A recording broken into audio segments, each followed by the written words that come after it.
We're here at the NBA Replay Center, and you're going to learn today how STEM affects many careers here at the NBA.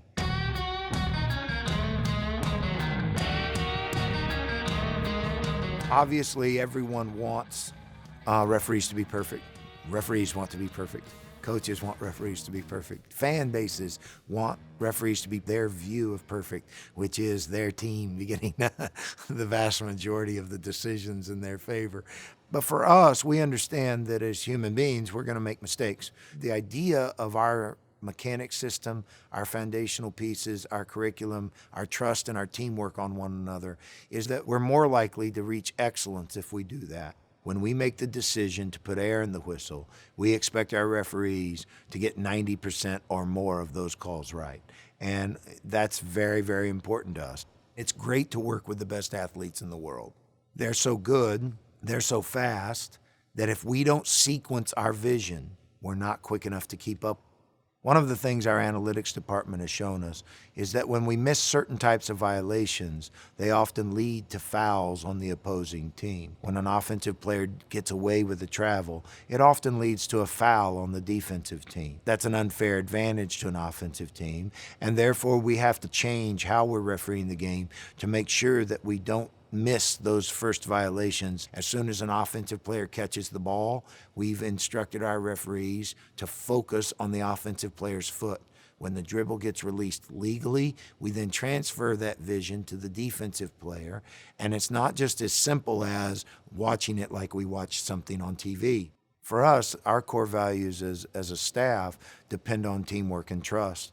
And it's not three individual referees working a game, it's three referees working in unison with one another. And one of the things that we've taught and believe in is a mechanic system that allow our referees to know when and where they should be looking at different players and different situations in a game. That takes teamwork, that takes trust to know that if I'm looking over here, my partners are covering other parts of the game. We depend on the angles we take as referees, the way we place our body, the way and where we should look is based on 45-degree angles in two of the three positions and parallel angles in one of the positions to the sideline. And so how that really works is that if I have a 45-degree angle, my head has to move less as I look left and right to cover more players. If I cover my shoulders over here, then I have to turn my head over here to look at this play and my head back here. And in that process of moving my head, I miss action and I miss potential violations or fouls. And so learning how to properly position your body with the proper angles. And of course, you know, who knew it when I decided I wanted to be refereeing that geometry would play such an important role in my success. Because when we don't get good open angles to the action, we tend not to see things. And when we tend not to see things, people tend to get angry. We don't go through life agreeing with everyone, our brothers and sisters and our moms and our dads and our husbands and our wives. There's always points of contention. There's always disagreement. How do we learn to disagree respectfully? How do we learn to disagree through a sense of sportsmanship? Those are the goals that we have. One of the things that's been fascinating over my career as a referee is how technology has impacted our craft. Every referee on every NBA game has a pack that's attached to their belt loop on their pant, and that pack has a wire that comes up through their shirt and clips onto their shirt with a little microphone. And that microphone is set to a frequency that is an NBA whistle. And that frequency, when we blow our whistle, stops the clock. As a league, we're committed to innovation. One of the things that we talked about was an earpiece that you could speak through. But the problem with that is referees need to hear commentary from players and coaches, and we couldn't give up one half of our sensory perception on our ears for fear that we might be giving off the perception of favoritism. I spoke to this player over here, but I didn't hear this player over here, and because of our earpieces. And so we're constantly experimenting. And innovation is vitally important. For young people out there, I would highly encourage you to pay attention to the things that interest you, because they can lead you down paths that you didn't understand there was even a pathway to. And for me, that's what refereeing was. I started refereeing boys and girls in 4th and 5th and 6th and 7th grade, and really enjoyed that process. I wrote the NBA a letter, sort of cold calling them that I might be interested in being a referee. The NBA sent me back a list of the Pro-Am cities. I called the guy up, and he, appropriately laughed at me for thinking that they would just accept anyone to come in and referee pro basketball and college basketball players. But he said, well, if you decide that you really want to do this, if you go to a camp that I know about run by a pro referee and I get a good word back on you, then maybe you would be able to pursue this. We were sort of rubbing nickels together to get by. So I called my father up and said, I'd like to go to this camp. And I'll never forget his words. He said, well, if this is what you want to do, we got to figure out how to get you there, don't we? And I found out years later that my father took a loan out on a horse that we had named Lucky. It was a good horse. That got me enough money to pay for the camp. So, it was important to me that my father had sacrificed and had risked something that was important to him. And so when I got hired, I flew home and interrupted one of my father's college classes that he was teaching. And I announced that the class was dismissed on his behalf. The class loved me for it. And I gave my dad that $600 check back, which was important to me. They don't come to Hico, Texas to find referees. You have to go out and find the world.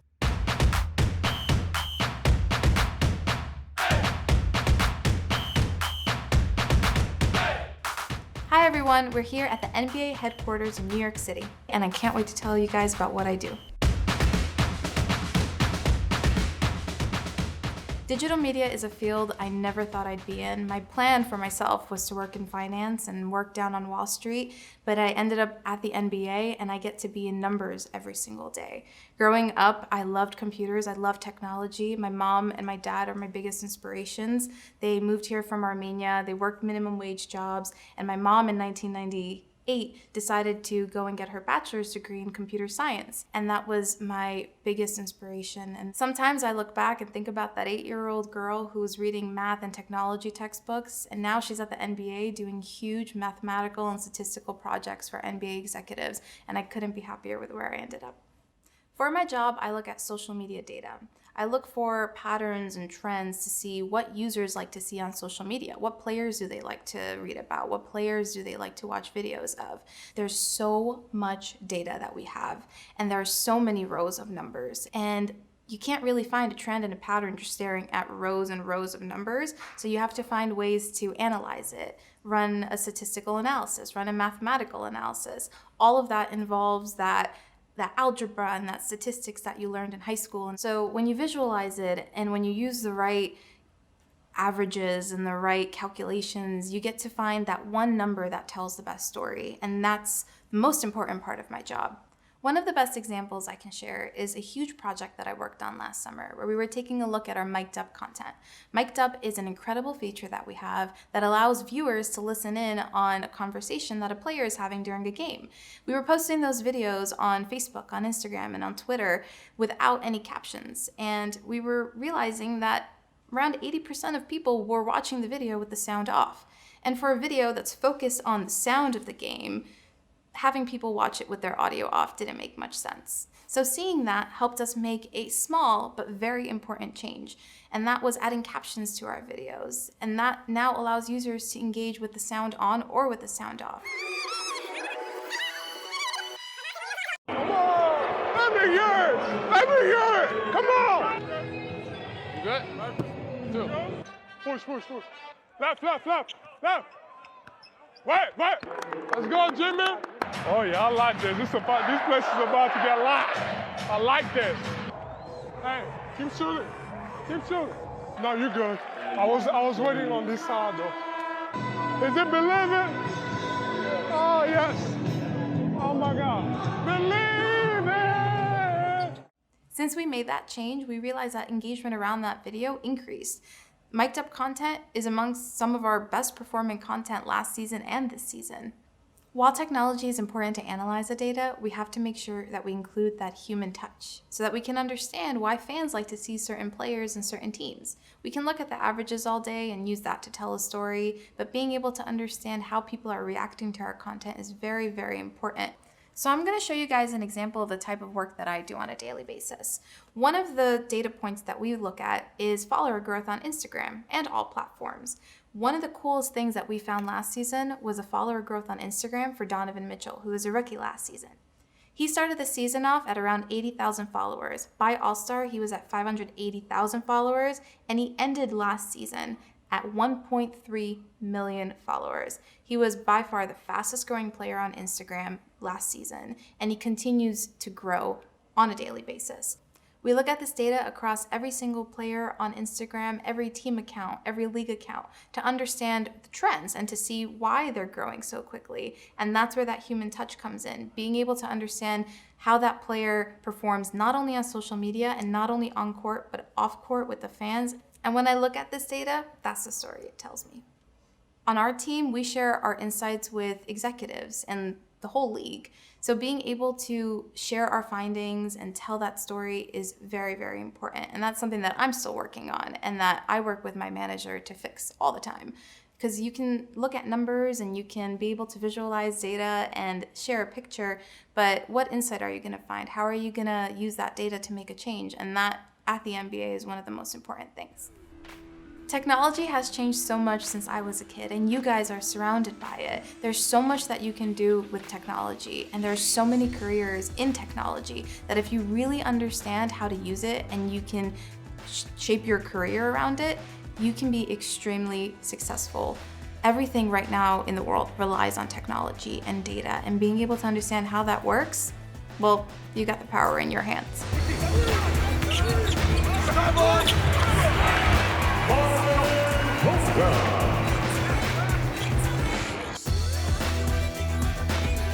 What basketball means to me is kind of hard to put into words. Bremerton, Washington is where I'm from. Played basketball there, got a scholarship to the University of North Carolina. Had a great year there, thankfully on and off the court, and I was able to get drafted. And 14 years later, I'm here with the Charlotte Hornets. I left school, I hadn't finished my education yet, but it was something that was very important to me. So I continued my education during the season. I would take online courses, correspondence courses, and then every summer I would head back to Chapel Hill and I would sit in class and try to get some more schoolwork done. So in the mornings I would get up, lift weights, eat breakfast, and then some of my friends would drop me off at class and I'd be in class all day, and then after that I would go back to the gym and train again. So that was my program for 10 summers. I really wanted to graduate. I was determined to graduate. Education is something that's very important to me. It was instilled from our parents and me and my brothers since we were an early age. So I really am thankful that I was able to get it done. It's probably the thing I'm the most proud of in my life, obviously. I'm very thankful to have the opportunity to play in the NBA, but my education was something that I truly had to work hard for. So I definitely am proud of myself for finishing that. I think as far as our job, the mental and physical challenges can be difficult at times. Obviously, we travel a ton. You're constantly practicing and playing games, trying to stay in shape, lifting weights, so the physical aspect can be tough, but also mentally it is hard as well. You're playing a new team almost every other night, trying to stay focused, trying to stay prepared. Things do change on the fly quite a bit, so some things that I learned early on in education definitely have prepared me for the job that I have today. Math was a subject that the more you practice it, you could actually see yourself improving. And that is a really big thing for me. I always like to improve. I always like to feel like I'm getting better at something. And whenever something was challenging for me, if I spent extra time with it, I would see myself improve, and that really did make me feel good. Math and basketball do have that in common. I think math and a lot of things in life have that in common. Statistics are a huge element in basketball. If you look at some of the analytics, a lot of our game plans, a lot of our plays, a lot of our strategies are based on the statistics of basketball, whether that be the way a team plays offense or the way they play defense. We kind of cater our game plan to how they perform. Statistics are huge, and we definitely have to be on top of that individually and collectively as a team. Those statistics we do think about actually while you're out there on the court. It's a very big part of what we do. You have to know statistically what teams are really good at, and you have to know what individual players are good at. And it is quite a bit to think about, and that goes back to the mental toughness of our job, but it's part of our job, and it is something you really have to stay focused and stay prepared on. Trying to figure out how to beat the opposition is very difficult. You watch a ton of film, you're constantly practicing. Things do change out there when you're in the game, so you have to really think. There are some coaches that are very creative with some of the plays that they design. There are some players that are very creative with the basketball. They're able to make plays for themselves and make plays for others, so you have to work together to accomplish any goal. Each and every night we have to go out there and make sure we're all on the same page, offensively and defensively. When you get out there and you communicate and talk to one another, it makes sure everyone stays on the same page, and it definitely does make your team a lot better when you do communicate. As far as preparing my body to compete, you really have to eat healthy. I try to drink a ton of water, usually a gallon a day if I can, which can be difficult at times. Eating a lot of fruits, a lot of vegetables, a lot of healthy protein. I try to sleep as much as I possibly can, and it does make a difference. It definitely does keep my body well fueled, properly fueled to go out there and compete each and every night. Here with the Charlotte Hornets, we are very fortunate to have a great training staff. We have 4 trainers, 2 strength coaches, some of our assistant coaches. They all kind of pitch in, do their parts to make sure guys stay healthy. Whether that's treating an injury, preventing an injury, making sure you're staying on top of your diet, staying hydrated. If you don't feel very well, then make sure you get to the doctor, get the proper medication that you can so you can get back on the court. So we're very fortunate to have the training staff that we have here. So at 7 o'clock, you do see us players out there playing, but there are so many different jobs, so many different people, so many different aspects that go into a basketball game that is played. So many people have to work together. Referee operations, I feel like, is probably the toughest job on game night. Each and every night, they're in charge of making sure the game is 1, played fair, 2, played safely, and 3, make sure their team is making the correct calls. And that can be very difficult on a nightly basis. They travel just as much as we do. They're running up and down the court just as hard as we are. So I definitely think their job is probably one of the hardest on game nights. So when you see a professional game being played, just know that everyone really is working together behind the scenes to make it a great experience for you. And STEM is a really big part of all that.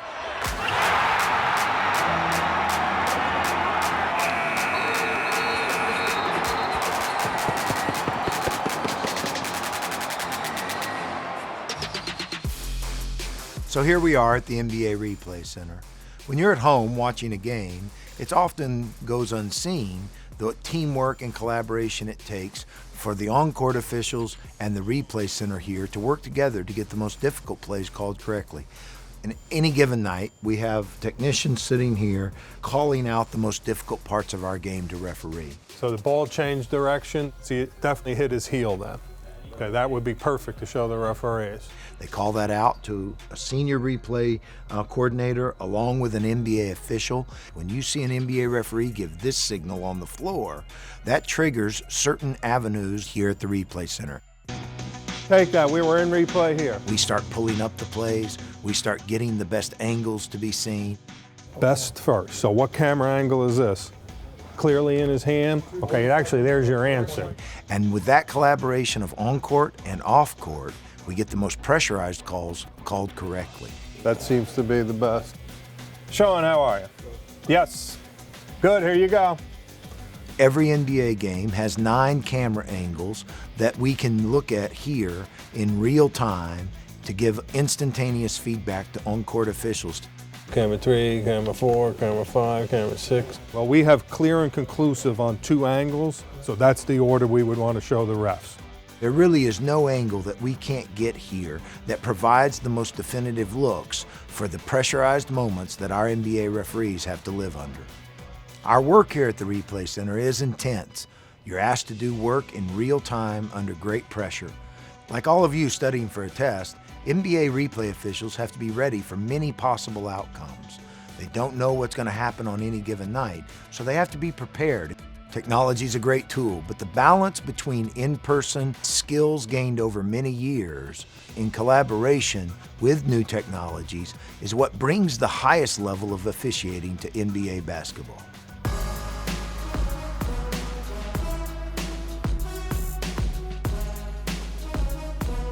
Welcome to the Spectrum Center, home of the Charlotte Hornets.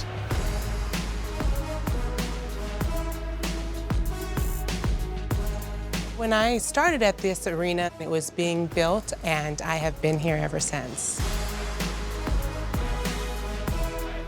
A great characteristic I look for when creating my team is level-headedness, being able to multitask, and persistence. A lot of people may not realize an arena runs very similarly to a city. We have a lot of different entities around our building, just like a city does. We all come together to establish one goal. For example, we could have a concert on a Saturday night. we'll get the floor back around 2 a.m. when they're finished loading out. And we have to have the floor, the Hornets floor, down ready for Marvin Williams to do shoot around at 9 a.m. So these guys need to work on a tight time schedule, making sure everything's done in that time frame that they have. In the 14 years that I've been working here, we've hosted pretty much every large event that can fit in this facility, from college basketball games and tournaments, the largest concerts that are on tour right now, and of course, Hornets basketball games every season. And our team is responsible for bridging all the gaps and the ultimate liaison between all these departments to make sure all of these events go off without a hitch every day. Our primary focus is the Charlotte Hornets home games. We have about 42 or 43 of them a year, and they had a different challenge being televised for each event. It makes our precision and timing that much more important. For every game that we have and the NBA has, to maintain the same experience for our fans, people watching on TV or in person, players, or people working, we have to follow a list of rules just like kids follow rules. Those rules are given to us by the NBA, from court length to arena temperature to arena humidity to camera angles and camera distances, Hornets lockers, shower head heights, shower control heights, everything in between. I originally went to school for physical therapy, and then I had a change of heart. I said my passion's really in sports and entertainment, and I changed my major to hospitality and tourism management. After that, I applied for an internship here with the Hornets, which I got in my fall semester. A job opened up here, and they called me, and I moved down 2 days after I graduated. I've been here ever since. I grew up in a basketball family, which led me to play women's basketball at University of Nevada, Reno. I then did a master's program in sports administration, Virginia Commonwealth University, which gave me the opportunity to do an internship here with the Charlotte Bobcats at the time, and I have been here 14 years. One of the challenges of our building, it is situated on a single city block. This means that we have a lot smaller footprint to work with, and our conversions between event setups are a lot more challenging. We use AutoCAD, an architectural design computer program, when we're building concerts and stages for different events. Concerts will send us their stage, and we'll have to input it into an AutoCAD on our floor, and then we'll build the chairs around that. Once we put all of the seating out, we'll send that plan to Ticketmaster, and they'll put that on sale, and that's what you look at when you go to buy seats. One of our biggest challenges is getting people in this building in a timely fashion and ready to put on a great event for them. During the event, we are monitoring closely how the flow of traffic into our building is happening. We use different platforms, different apps from our ticketing company to tell us the rate of flow of people coming in this building. This creates an opportunity for us to either slow the flow down based on an event or speed it up by opening additional doors. During Hornets games or events, you can find me here in the main lobby. This gives me a chance to watch all of our entrances to make sure everyone's getting in fast and efficiently. Some nights we can have 17,000 people coming in the building. When I'm here in the main lobby, I'm watching the doors, making sure everyone's getting through security and getting their tickets scanned as fast as possible. If we need to open up more doors for a larger audience, I'll have to make that call with our guest services team and with our security to open up extra doors and allow everybody to come in a fast, efficient time. We need to make sure that we can get all 17,000 people in before the game starts. That's quite the task. We use data and analytics every day. For example, with our Hornets mobile app, it gives guests an opportunity to use express lines and discounts on all their food and merchandise. From the Hornets, we get to use it as collecting data on what they're spending their money on. We look over all of that data, and we can use that to help improve guest experiences while they're in the building. And since we've introduced that, we've noticed that guests are actually spending more money at the concession stands in our merchandise booth because of the discounts and having an overall better experience in the arena. One of the things that makes my job exciting and interesting is how many different events are going on in one day at our arena. You can see, for example, they're doing a setup right now for the All-Star game.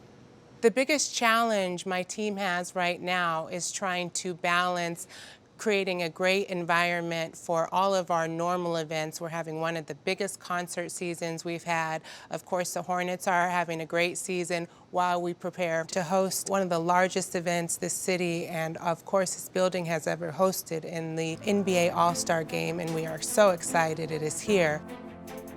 This is a huge event for us. It mixes a basketball game with a concert. We're working with operations, engineering, IT, partnerships, and we all have to come together from all different parts of the arena to make this happen. My job is to motivate my team and to explain to them that at the end of the day, to see the excitement and the experience that all of our fans have, it is very rewarding. Working this field has completely changed my view on how I see sporting events and concerts live.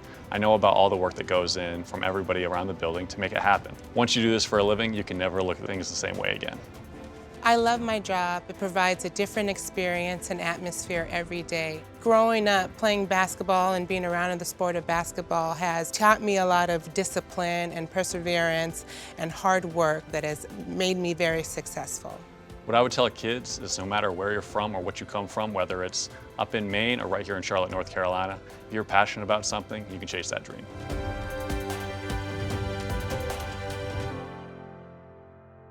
Thank you for joining us today. I hope you had as good of a time as I did in sharing everything that goes into the NBA, how STEM and technology impacts it, and to understand that dreaming big is important, that it doesn't matter what gender you are, it doesn't matter what race you are, it doesn't matter what country you come from, that if you encapsulate some of the great things about life, integrity, courage, commitment, the ability to apply what you learn, if you can do those things as a referee, as a teacher, as a student, that you should have the opportunities that are afforded to us all. And we're committed to that here at the NBA. I think that that's vitally important, that as we are young in the world, to imagine for ourselves a future that may seem big, but is available to us if we know that if I put the work in, if I take the hours and put the time to study and to learn my craft, to become a writer, to become an actor, to become a teacher, to become a football coach, to become a NASA astronaut, to become an astrophysicist. Any of those things are possible to us if we can only imagine it, if we can only creatively think about it, if we can only dream it. I encourage all of you to dream big, to think big, and then to pursue it. Remember, there are no overnight successes. Hard work leads to great and wonderful things.